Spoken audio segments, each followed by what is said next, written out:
Yes, sir. We're joined by Texas Tech offensive lineman Jacob Ponton. Jacob, how you doing going into fall camp?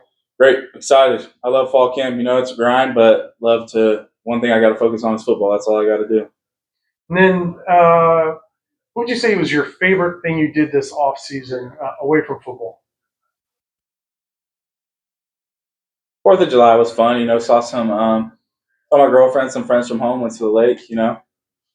Nice. And then, what do you say? Like, obviously, Tech fans are very familiar with your game, but in your opinion, in your own words, what do you bring to the offensive line right time? I feel like I'm a good football IQ. Bring up the people around me, and athleticism as well as just the edge to me. Yeah. I know, like, you do play with the edge. How does that help you? And is there ever a time where you're like, maybe I went too far there? Definitely helps in the way that it's like, you dominate a guy and let him know you dominated him, and makes it hard for him to keep playing against you. But then Sherry's gotten mad at me before because I'll say something to somebody or like do something a little extra, but he's not even the guy I'm blocking. Sherry's like, I got to block that guy. Shut up. And then, I remember seeing you I don't know if it was fall camp or spring ball, a couple years ago in pass blocking drills. And this is before you were like starting, you were kind of just young and coming up. It seemed like you have really sweet feet, like light on your feet. Where did that come from? I grew up Pee Wee, like youth football. I played quarterback. Oh, okay. And then as I grew up, they were like, this kid's gonna be monster. Yeah, I don't know about that. So I played actually middle linebacker in middle school. Even my coach in middle school was like, "This is probably your last year playing middle linebacker. You're already 6 foot. You're gonna be 6'4", 6'5" plus." I was like, "Yeah." And then played D line. Started high school DN, and then I didn't play O line until junior year. And I think that's something we talk about a lot as an O line. Is it's like, or even like our O line coach.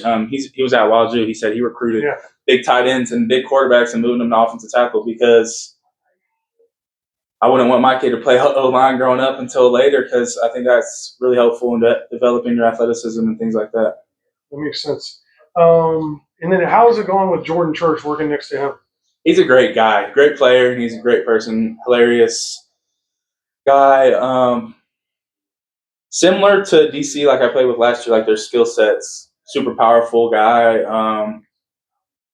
I think we really mold together well because he's a super powerful guy, great feet, but I'm a little quicker, a little more athletic, and I think that really helps us out. How tight is this offensive line? Obviously, you returned 3 starters, but a lot of guys not beyond that from last year. How tight is there? I mean, I understand you're not going to be like, well, we hate each other. But I mean, like, what does that do for you, playing together, that continuity? Yeah, super tight. O-line's one position where all 5 have to play as one, and that's the hardest part about it, especially transfers and things nowadays. So we have 3 returning starters, but one of us has also been part of the camaraderie. Like Zambrano's been here; he's all close with us already. He's just got plugged in now, and he's great there. And then I think it also is about like bringing in the right transfers. We brought in a great player, but we also brought in a great person who bought into the team, bought into our work ethic, bought into everything, and he's just it's been great. Curious, I'm asking even like returning guys about this, but I mean, with the way college football, college sports is now, I mean, there would be a market for you in the portal. What made you decide to come back to Texas Tech this year? Like I said, the camaraderie, the community, how much Texas Tech football means to West Texas, Lubbock, everything like that. And a big part of it, and I think a big part we get transfers, and a big part people don't transfer away. Coach McGuire, he's the best head coach in college football, and he cares about everyone as a person. I mean, when I got here as a senior in high school, and my very first visit, I have no offers. This is my first visit anywhere. He knows me by name. He knows the school I went to. He knows my head coach. It's an unofficial practice visit. There's 50 high school kids there probably. He knows everything about me. Says hi to me. Says hi to my mom as soon as we walk through the door. He's just a great person. He doesn't have a big head. He doesn't think he's a celebrity. He doesn't think he's the reason we're winning. He's just a guy. Like, he's part of the team. Yeah. And then it's been a loud off season. Obviously, Tech's been all over national. How does that affect you? And obviously with the quarterback position, and then how have you noticed it did it have any effect on the locker room? Everyone loves Will. Right. He's a great player. He's very confident, very hardworking. Everyone knows Will. Everyone knows who he is. Last year, you look back at him coming in the Utah game. I know Coach McGuire's talks about this. Is I'm on the field. I'm so excited to see him running out there. I have full confidence in him.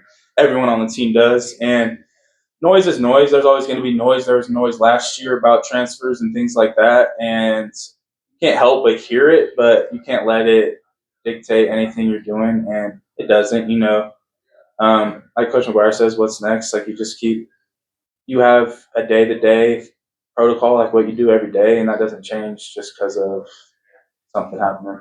The routine, right? Yeah. The routine helps, right? Exactly. You mentioned kind of the transfers too. Does it, because it bothers Tech fans? I interact with Tech fans every day, and the whole Tech just buys a team. Does that annoy you as a player Yeah. when Tech's one of 40 schools spending a?